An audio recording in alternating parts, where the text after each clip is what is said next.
خۆپیشاندانەکان لە ئێران خەڵک سەر دەکەون یان دەسەڵات دیسان سەرکوتیان دەکات. سڵاوتان لێبێت و بەخێر بێن بۆ بەنامی ڕۆژەف.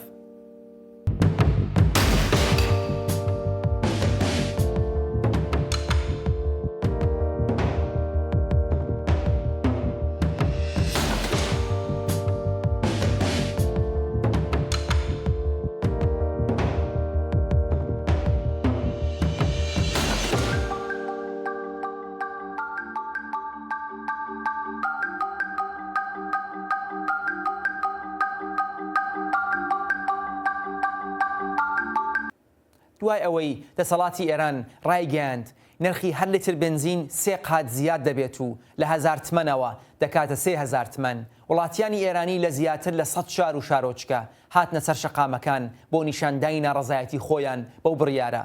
ناڕەزایەتیەک کە زۆر زوو پەرەی سند و بەگشتی دەسەڵات و سیاسەتەکانی حکوومەت و ڕێبەرانی ئێرانی کردە ئامانج.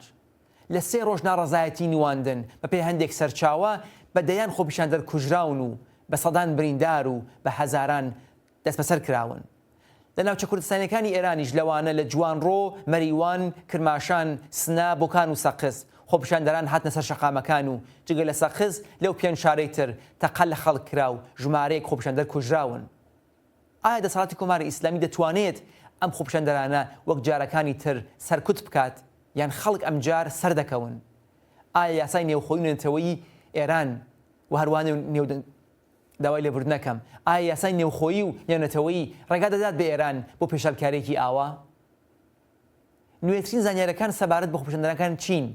ئازیزان بۆ باس سەرمتەوەرە ئەمڕۆ لە بەرنامە 2 میلیۆن لەگەڵمان دەبن لە ڕێگای سکایپەوە. بەڕێزان ئەرسلان یارەحمەدی بەرپرسی ڕێکخراوی هەواڵنەری مافەکانی مرۆڤی هەنگاو لە هەولێرەوە و فەرازی فیروزی مەندۆمی یاساناس لە هامبورگی ئەڵمانەوە لەسەر ئیزنیان لەگەڵ کاکەرسەلان دەست پێ دەکەین.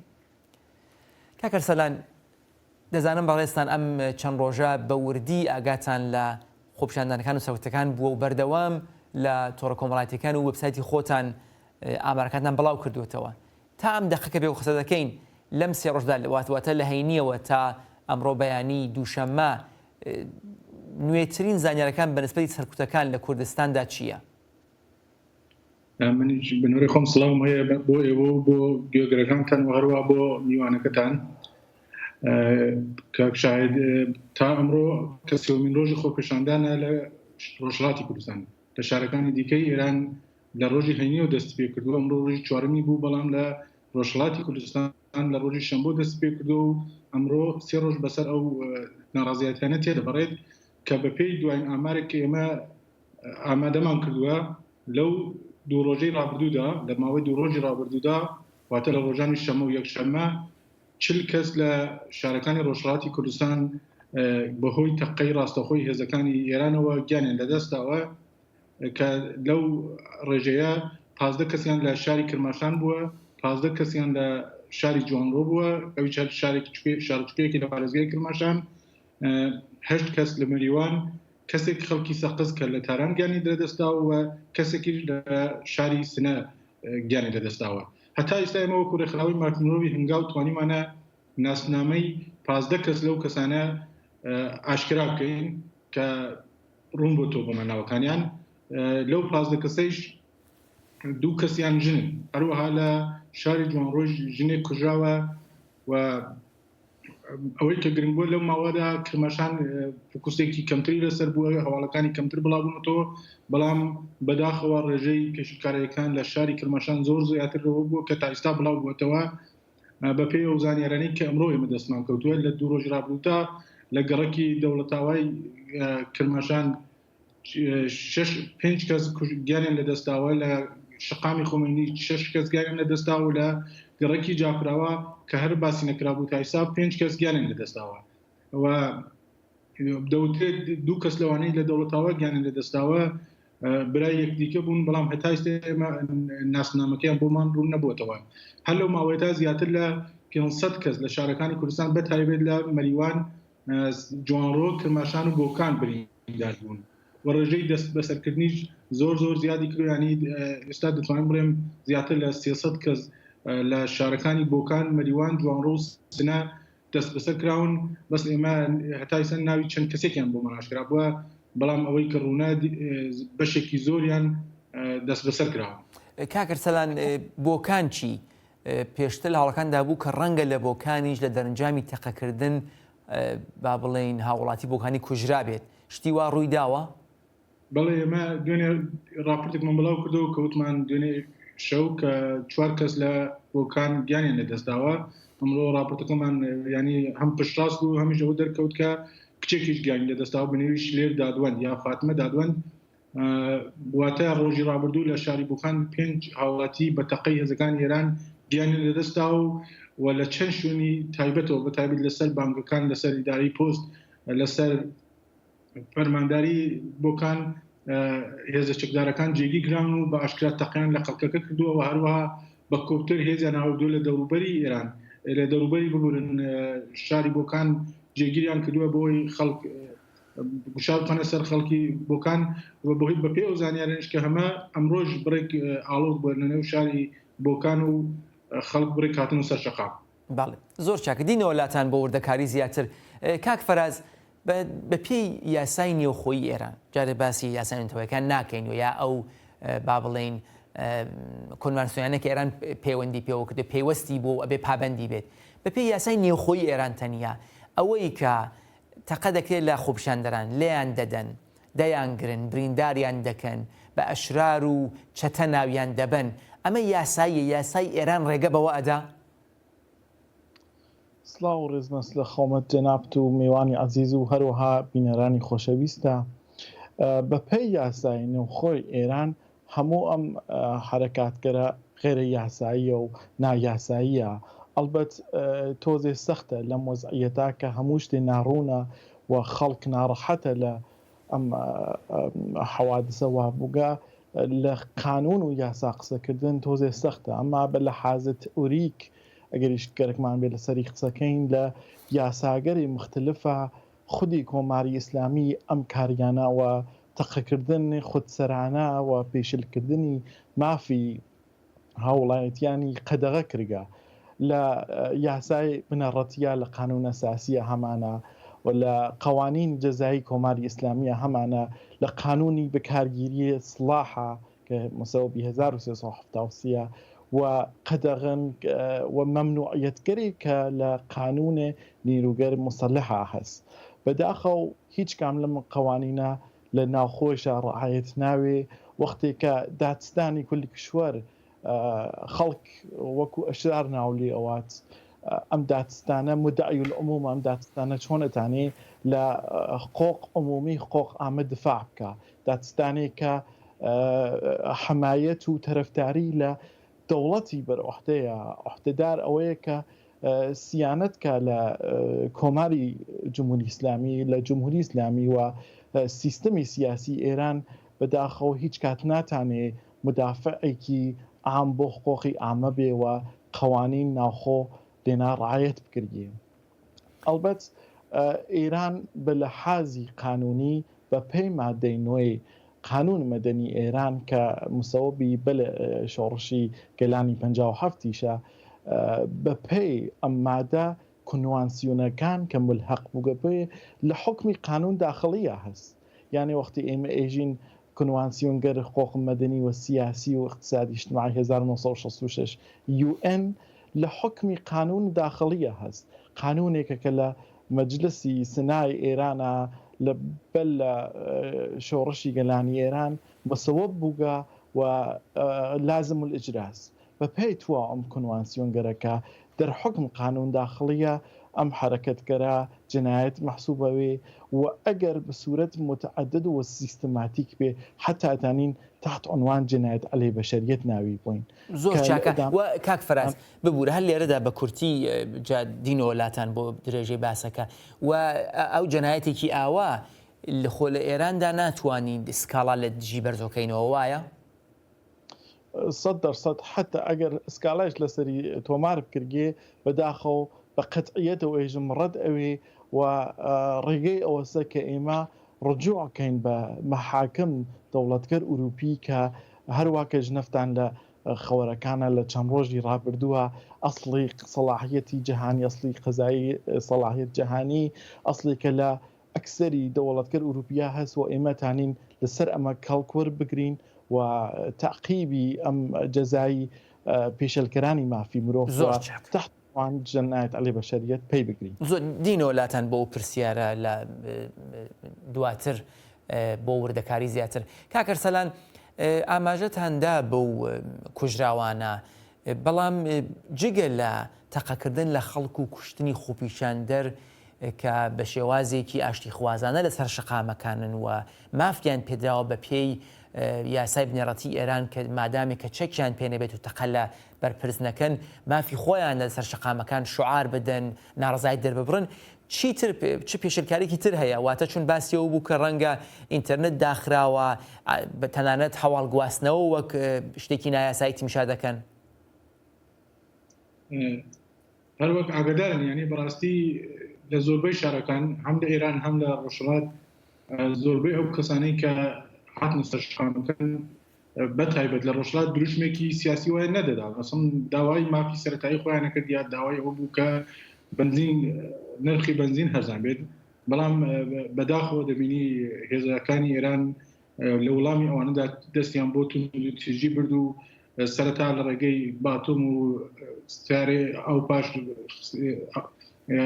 دواتر بە تەقا، ینی تەقیان لە خۆپێشان لەران کرد ڕاستە خۆ ئەمەش بۆ هۆی کاردانەوەی خەڵکی لە شارە کوردنشینەکان و تونریژی دروست بوو لە نێوان خەڵک و لە نێوان هێزە نظامیەکاندا. ئەوان لە ڕاستیدا بەشێک لەو بریندارانش کە پێم زانیاریمان ینی باسی ئەوەی کرد کە مافی چۆن مافیەوان پێشل دەکرێت، بەشێک لەو بریندارانە لە شارەکانی وەکو مەریوان لە نێو نەخۆشخانەکاندا دەست بەسەر کراون بۆ ناوەندە ئەمنیەکان گواندراونەوە. یعنی ئەمە خۆی سەرەتاییترین مافی هەر کەسێک کە کاتێک بریندارە لە نەخۆشخانەیە پێویستی بە چاودێری پزیشکی هەیە، ئەوان ئەو مافیان لێ وەرگرتووە و دەست بەسەریشیان کرد بۆ شوێنێکی نادیار گواستراوەتەوە. چەندین حاڵەتی وا لە مەریوان بۆ ئێمە گەیشتووە، زانیاریەکان بەدەستی ئێمە گەیشتووە و هەروە ئەوەی کە باس لە داخرانی پچڕانی ئینتەرنێت و هێڵە پەیوەندیەکان وەکو تەلەفۆن و شتە دەکرێت، لە ڕاستیدا ئەوە مافی ئاسایی هەر هاوڵاتیەکە لە هەموو جیهاندا کە لەو مافانە کەڵ وەرگێ، بەڵام حکوومەتی ئێران ئەمجارە بە تەواوەتی هەموو هێڵەکانی دەستووە و ئەمەش کێشەی بۆ ئێمە هەم وەکو چارەکانی مافی مرۆڤ هەم کێشەی بۆ خودی خەڵکەکە بۆ پەیوەندی خەڵکە دروست کردووە. ئێمە بەڕاستی لە ئێستادا زۆر بە زەحمەت دەتوانین پەیوەندی بە شارەکانی کوردستانی ئێرانەوە بکەین و زانیاری وەرگین لەو خەڵکە. باڵێ کاک فەراز، بەڕێز لە ئاماژەتدا بەوە کە وەک ئەو ئەزمونەکە هەفتەی پێشوو دیمان یەک لە بەرپرسانی کۆمەڵکوژی زیندانیانی سیاسی ساڵی 1960 هەتاوی لە سوێد گیرا بە تاوانی شەڕ، بە تاوانی ئەوەی کە کەسانێک کە لە شەڕدا نەبوون و یا کۆمەڵکوژی ئەمە وەک بە پێی با بڵێن یاساکانی جەنایی نێونەتەوەی بەنسبەتی ئەم بابەتە سەرکوتکردن و تەقەکردن لە خەڵک بەهۆی خۆپیشاندانێکی مرۆڤیانە، چەند پێت وایە ئەگەر بەڵگە و سەنەدی با بڵێن پێویست کۆبێتەوە دەتوانن یاسادانەران و پارێزەران لە ئەوروپادا سکاڵا بەرزۆکەنەوە دژی ئەو بەرپرسانەی کە سەردانی دەکەن بۆ ئەوە کە بیان بدەنە بەردەم یاسا؟ وڵا کاکە شاهد ئەو جۆرە کە مۆزوعەکەمان بەڕستی کردگە لەگەڵ هەندێک لە یاسا ناسکەرە لەسەر مۆزوعەکە بەحسمان کردگەوە پەیگیرین کە مۆزوعەکە فاڵۆکەین و نەتیجەیەکی لێوەربگرین، ئەوەیە کە چەند مۆزوع ئەشێ لە یەک تەفکیکەین، ئەوەیە کە زۆرترین و فەوریترین کارێکەتانین ئەنجام بین ئەوەسە لیستێ لە پێشەلکەرانە مافی مرۆڤ و ئەوانەی کە کۆمەڵکوژیەکەن مشەخەص بێ و تێی نامەگەر ڕسمی ڕێکخراو مافی مرۆڤیەکان، ڕێکخراوە نێونەتەوەیەکان معرفیکەن بە یەکێتی ئوروپا، چون یەکێتی ئوروپا میکانیسمێکی زۆر مؤثر و یەکجار واحدی لەسەر تحریم ئەم ئەشخاصە هەست و حتا ئەتانین بەرەساسم تحریمگەرە و بەرەساس مکانیزمگەرێکە لە ناو یەکێتی ئوروپا هەست حکمی جلب السەیارە مەشخاصە بگرین یعنی بە مەحسەوە کە وارد حریم قەزایی و یاسایی ئوروپا بن حکم جلبیان بێت و بازداشت و دەست بەسەر بکردن ئەمە بۆ ئەوەی کە جەنبەی فەوریەتی بێت کاری یاساییەکەی کە زۆرتر گرنگە لەسەری کارکردگێ هەروەکە ئاماژەت بێدا ئەوەسە کە ئەو بەڵگە و داکیومنتگەرە هەمووی ڕکۆرد بکردێ کۆ بکردێتەوە و ئێرائەی بین بە دادگاگر داخڵی وەک ئاڵمان وەک بلژیک وەک سوئێد کە زۆرترین کاریان لە ئەسڵ سەلاحیەت جیهانیا کردووە و دەرخاستێ محاکمە و تەعقیب کەیفەریەم ئەشخاصە بکردێ بە مەحزە ورود بە حاکمیەت سەرزەوینی ئوروپا فەرق ناکات لە کوێنێ ئوروپا وارد بن بازداشت ئەوەن و هەروەکە و شخصە تحت تعقیب قرارەگرن زۆر مهمە کە بەڵگەکان کۆ بکردێتەوە و بە تەئید نەهادگەری مستەقل وەک هیومەن ڕایت واچ و ئەمنستی دەربێ دیدەبانی خۆخ بەشەر ئەمە زۆر زۆر مهمە چۆن ئەشێ ئەو بەڵگەگەرە معتبر و موثق بێ شتێک ترکە من لێرا گەرەکمە ئاماژێ پێمەوە کەمتر دیکمە کە تەوجۆیان پێکردێ لە بەرچاو بێت ئەم قەزیە ئەوەیە کە هەروواکە کاکەرسەلانیش ئەرزی کرد ئەوانە کە بریندار بووگن یا زاتیان نییە بڕن بۆ مەراکز دەرمانی و بیمارستانەکان یا کە ئەگەر ئەچن بازداشت و دەست بەسەرە کردن ئەشێ بە فەوریەت ڕێکخراوە کوردیەکان هێزە سیاسیەکانی کوردستان لەسرە مۆزوعە کارکردن و تەقازای یارمەتی بکەین لە سەلیب سرخ کە سەلیب سرخ وارد بێت تیمگەر پزیشکی و تەخیقی بنێرێ چون سەلیب سرخ NGOیەکی بینەلمللی ئەم کارەتانێ بکە لە ئەساسنامەکەیە تعریف بووگە تعداد فەوتشودەکان تعداد کەسکەری کە بریندار بووگن و حتا ئەوانەی کە بازداشت و مەفقودن و هیچ وەزعیەتیان ناڕوونە مشخص نییە کە وەزعیەتیان بە چه سوورەتە سەلیب سرخ سەلاحیەتی هەست ورودکە و ئەم ڕیپۆرتە کە سەلیب سرخ ئەیە کامەڵەن بە کارتێ لە محکەمەگەر ئوروپاییە و بە دەرد ئەوەتانی کەڵکی لێوەربگرین بۆ تاقیبی زۆرتری زۆر باشە کاکەرسەلان بەنسبەتی ئەو کارێکی ئەوە کردوتانە مەوزوعێکی شەیە کە پێشتر بینراوە ئەویشەوەیە کە ڕێگە گیراوە لەوە کە با بڵێن بنەماڵەکان بتوانن دەستیان بە تەرمەکانی خۆیان ڕابگات جگە لەوەی کە دەڵێ چوون لە نەخۆشخانەکان کەسیان گردووە با بڵێن ئەوانەی کە بریندارن بردوویانە بۆ بەندیخان و زیندان لەگەڵ ئەوە لەم چەند ڕۆژەدا وەک ئێوە ئاگاتان لێیە تەرمی کوژراوەکان بنەماڵەکان دراوەتەوە تا ئێستا تەرمی هیچ کام لە کوژراوەکان بە بنەماڵەکانیان ڕادەست نەکراوەتەوە هەروەک گوتم تا ئێستا ئێمە توانیمانە 40 کەس پشتڕاستکەینەوە بەڵام هێندێک زانیاریش هەیە لە ڕاستیدا دەڵێن لە کرماشان و جوانڕۆ زیاتر لە هەر لەو تەنیا لەو دووشارە نزیک بە 50 کەس گیانی لەدەستاوە سەرباری ئەوەش نزیکەی 200 کەس 300 کەس هەر لەو شارانە دەست بەسەر کراون ئێستا هێندێک کەس بنەماڵەکانیان هەن بەڕاستی تووشی سەلێ شێوایی بوون تووشی دڵەڕاوکێ بوون کە نازان لە ڕاستیدا ڕۆڵەکانیان دەست بەسەر کراوەیان ئەوەیە کە گیانی لەدەستداوە ئەمە خۆی یەکێ لە پێشلکاریەکانی ماکی مرۆڤە کە بەرامبەر بە خەڵکی ئەو ناوچانە دەکرێت لەو 40 کەسەیش تا هەتا ئێستا تەرمی هیچ کامیان ڕادەستی بنەماڵەکەی نەکراوەتەوە تەنانەت ئەو خانمێکی خەڵکی سەقزش کە لە تاران گیانی لەدەستداوە تەرمی ئەویش ڕادەستی بنەماڵەکانی نەکراوەتەوە ئەوە کە دەڵێ خانمێکی خەڵکی سەقز لە تاران کوژراوە لە خۆپیشاندان لە تاران کوژراوە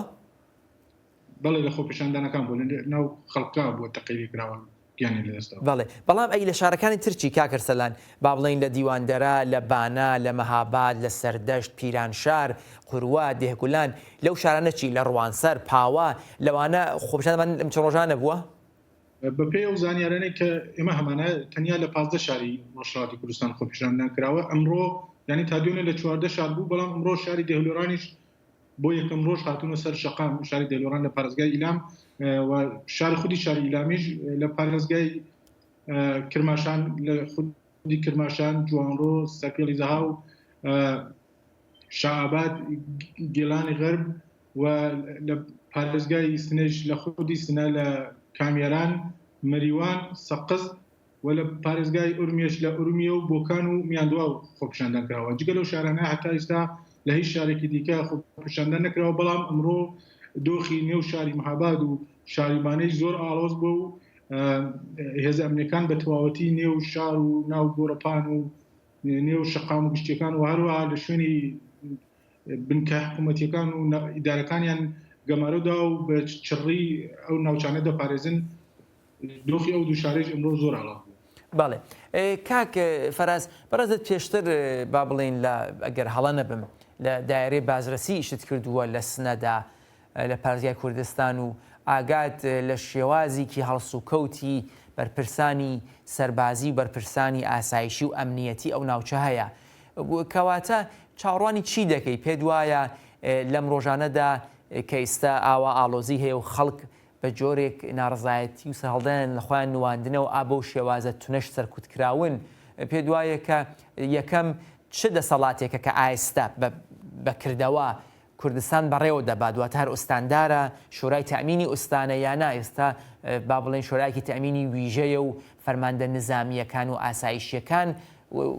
پارێزیاکە و شارەکان بەڕێوە دەبن یەکەم دوو ئەوە کە چەند ئێستا هێزەکانی بازڕەسی و چاودێریشتی وە ئەتوانن کۆمەکێ بکەن بۆ ئەهوەنکردنەوەی هینەکە یا لانی کەم بەرگردن بەوە کە پێشلەکەەکان کەمتر بێت لەوەی کە ئابینرێت. کاکەشات لە خصوص بە تایبەت لە منتەقەی کوردستانە با بڵین ئازەربایجان غەربی و کوردستان و کرماشان و حتا ئیلامیش ئەو شیوە ئەو نەحوەی کنترۆل ئەمنیەتیە کولەن جیاوازی لەگەڵ ساری نقاتی ئێرانە هەست شەورای تەمین لە پارێزگا کوردیەکانە هیچ اختیار مطلقێکی نییە اختیار مستقلێکی نییە و ئاوا بڵم کە قەرارگای حەمزە لە ورمیە و فەرمان ئابۆ قەرارگا منتەقەیەکان کە لە سەدریا قەرارگای شارانفەر هەست هەروە کە زانین لە یەکی دوو ڕۆژی ڕابردووە بەلەم حەوادسە ڕەجەبی گۆڕیا یعنی ئەوە زیان کردەوە کەسێک تر بوو بە فەرماندەی سپای بەیتولمەقدس ئەمە مۆزوعێکە زۆر مهم بوو و ئوسانلو فەرماندەی باڵای منتەقەی شمالغەرب و ڕئیس فەرماندەی قەرارگای حەمزە پێ ئیشارەیدا ئەوەسە کە بەخاتر ئەمە دەقی قسەکەیە کە بە فارسی وتووی بەخاتر حەجمێ باڵایێ بەخاتر حەجمە باڵای قەرارگای شەهرانفەر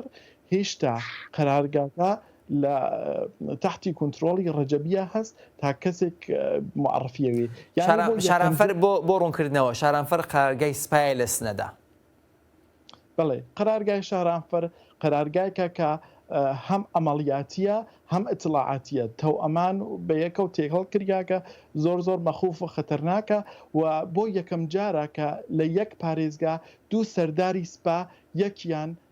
سپای عادیەکەی تحت فەرمانیە و یەکیان قەرارگاکەی تحت فەرمانیە ئەڵبەت ئەم قەرارگاگەرە لە ئوستانەکان و پارێزگاکانتران یەسمان لە دوای ئەوەی کە بروجردی لە ساڵ 58 هەتاویە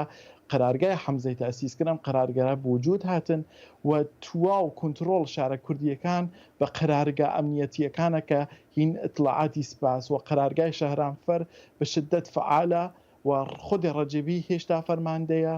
تواو ئەم مەسائلە سەرکوبە لە ژێر نەزەر خودی ڕەجەبیە هەست و من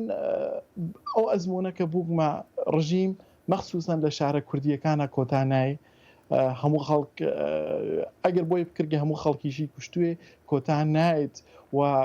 من پێشنیارێکم کە بۆ ئەحزاب کوردی و هێزە سیاسیەکانەوە هەست کە ناوەندی هاوکاری ئەحزابی کوردی لێژنێک یاسایی دروست بکە تواو ئەم بەڵگەگەرە کۆ بکاتەوە و لەگەڵ پەیوەندی بگرێت لەگەڵ ڕێکخراوە نێوەنەتەوەیەکانی ئەمنستیە سەلیب سورخە مانگی سوورە هەمووی کە لەم خصوصا سەلاحیەتیان هەست مۆزوعاتەکە ڕکۆرد بکردێ و پێگیری بکردێ ئەو ئەزمونە کە من بووگمە بازڕەسی وارەدە تواو ئەم مۆزوعاتە ئەوێ بەداخەو هەموو ڕیپۆرتەکان کە تەهیا کردێت و کۆ کردێتەوە هەمووی بەحرەمانەس و بۆ مەرکز ڕێ هیچ کەس دەسڕەسی پێ نییە بجوز ئەو ئەشخاصە کە لێنا هەن ئیستا پیشنیارێک ترم هەست بۆ خەڵک ئەوەسە کە بۆ ئەوە کە ئێمە دەسڕسیمان بە ئامار تعداد کوژیاگەکان بێت و بریندارەکان لەگەڵ کارکنانی بیمارستانەکان و مەراکز دەرمانیەکانە تەماس بگرن، دەفتەر سەبت و پەزیرش بیمارستانەکان ارتباط بگرن، دەفتەر سەبتەکە کامڵان ها لە کۆنتترۆل هێز ئەمنیەتیەکانە، هەمچنین لە خصوص سەردخانەکانە کە لە خەورستانەوەمانە هەست لێنا ئەتانین دەست بەڕسی بە ئامار بەیاکەین کە لە چەند ڕۆژە خیرا کێ مردگەوە ئەگەر دەستڕسی بەم ئامارە بێ ئەتانین ڕاستی ئازمایی زۆر سەپارەت بەم مۆزۆ. زۆر سپاس. کاکرسەلان پێم وا بێ دووسێ دەقەمان ماوە وەک ئەزمموی ئێوە کە کاری هەواڵنێری و چاودێری مافەکانی مرۆڤ لە ناوچووکردنیشتەکان دەکەن بەراوردی بکەن لەگەڵ جارانی پێشوودا لە دەیمانی 96ەوە سە هەڵدانی چینی هەژار و دواتر وە پێش ئەو دوای ئەوەش هەر چەند جارێک سە هەڵدانێک ناڕەزایەتیەک خۆپیشاندانی لە کوردستاندا بووە بەراوردی لەگەڵ ئەم جارەدا بکەن بتان وایە ئەم جارە سەرکوتەکان زۆر تونتر و تیشتر و خوێناویتر بووە؟ کاکشاید بنسبەت جارانی ڕابردوو بەڵێ زۆر زیاتر تونتر بۆتەوە سەرکوتی خەڵک هەر بنسبەت خۆپیشاندانەکانی 2 ساڵ پێش زستانی 2 ساڵ پێش ئەگەر بەراوردی بکەی زۆر زیاتر بووە. ینی دوای ئەو خۆپیشاندانە چەند ڕۆژ دوای ئەوە دەرکەوت کە چەند کەس گیراون، چەند کەس کوژراون، چەند کەس دەست بەسەر کراون، یان چەند کەس لەژێر ئەشکەنجەدا گەنن دەستا. بەڵام لێرەدا هۆکارەکەی ڕەنگە بۆ ئەوەی بێت کە حکوومەتی ئێران لە ماوەی چەند مانگی ڕابردوودا بەردەوام هێزی زۆری هێنا لە ڕۆژهەڵاتی کوردستان جێگیری کرد لە نێو شارە سنووریەکان بەتایبەت ئێمە بەردەوام ئەگەر هەواڵەکانتان چاولی کودێ ئاماژەمان بۆ داو کە لە مەریوان دەست جوانڕۆ لە شنۆ و پیرانشار ببورن هێزێکی زۆر جێگی کراوە. هۆکاری ئەوەش کە بەو شێوە توندە ینی کاردانەوەیان بوو بەرامبەر خەڵکی کوردەوە بوو کە هێز ئەمنیەکان لە کوردستاندا لە حاڵەتی ئامادەباشی تەواودا بوون دوای ئەوەی کە ڕۆژی هەینی لە چەند شاری دیکەی ئێران خۆپیشاندان کرا. بۆیە هەر دوای ئەوە خەڵک بەردەوام ینی هەر دوای ئەو شتە خەڵکێکی زۆر گیانی لێدەستا و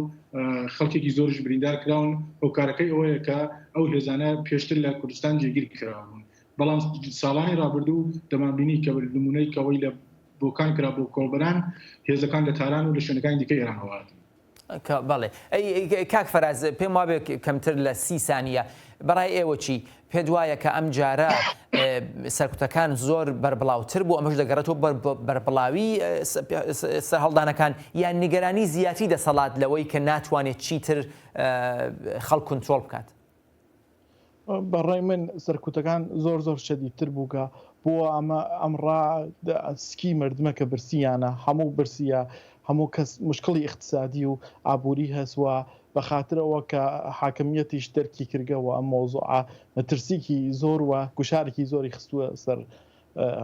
حکوومەت. زۆر سپاس لە دوومیوانی بەڕێز فەرازی فیروزی مەندومی و ئەرسانی ڕەحمەدی و ئێوەی ئازیز کە تا کۆتایی بەرنامە لەگەڵمان بوون تا بە گەیشتنەوەیەکی تر ژیانتان پڕ لە شادی و سەرکەوتن.